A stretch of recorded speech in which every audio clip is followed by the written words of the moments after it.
আজ সোমবার রয়েছি সিটি সেন্টারের গেমিং জোনে, যার নাম অ্যামিবা। আশা করি সবাই খুব ভালো আছেন। আবারও একটা নতুন ব্লগে ওয়েলকাম। আপনারা যেই চ্যানেলটা দেখছেন তার নাম পিয়া ডেইলি।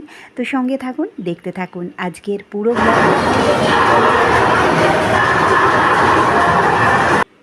এই যে জুনকে এখানে দেখুন বাইক নিয়ে ব্যস্ত।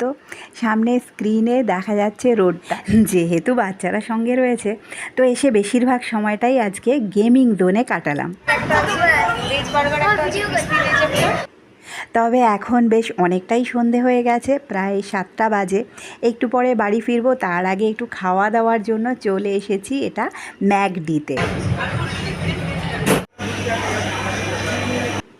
এখানে ওয়েট করছি, অর্ডার দেওয়া হয়ে গেছে, আর এই যে চলে এসেছে আমাদের ট্রে। অনেকক্ষণ ঘোরাফেরা করার পর বেশ একটু খিদেই পেয়ে গেছিলো।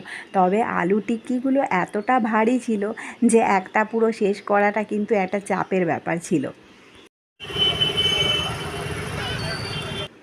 তো যাই হোক, খাওয়া দাওয়া সেরে আবার বাড়ির দিকে রওনা। এখানে সিগনালে গাড়িটা একটু দাঁড়িয়েছে।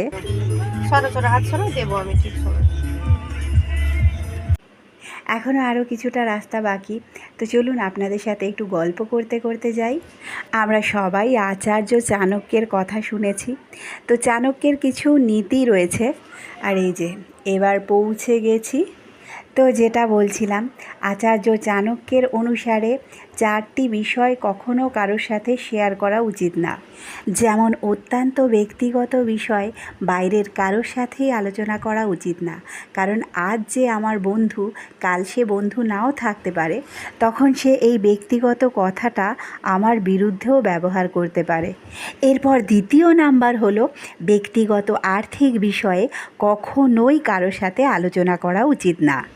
আর 3 নম্বর ব্যাপারটা আমরা সবাই জানি বা শুনেছি, তবুও অনেক সময় আমরা এই ব্যাপারটা সবার সাথে আলোচনা করেই ফেলি, যেটা হলো নিজের সমস্যা বা কষ্টের কথা কখনোই সবার সাথে আলোচনা করা উচিত না।